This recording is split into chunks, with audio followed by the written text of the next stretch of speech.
pouvez essayer de remuer vos orteils, monsieur Ménard. Il remue? Oui, il remue. Et les miens? Les miens, ils remuent? Oui, les vôtres aussi. Ouais, super.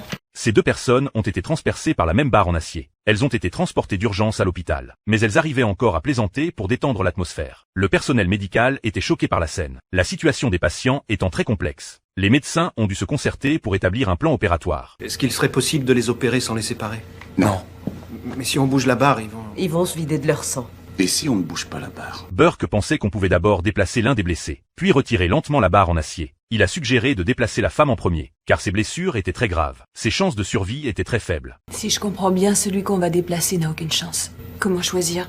Comment décider lequel doit vivre? Shepard leur a alors fait un examen des réflexes nerveux. Les réactions de l'homme étaient normales. Mais quand il a examiné la femme, peu importe comment il la touchait, la femme ne réagissait pas. Mais Shepard ne lui a pas dit la vérité. Après un examen plus approfondi, la colonne vertébrale de cette femme était brisée. Ses chances de survie étaient presque nulles. Mais les chances de sauver cet homme étaient grandes. Les médecins ont donc dû accepter le plan de Burke. Ils se préparaient à déplacer la femme en premier.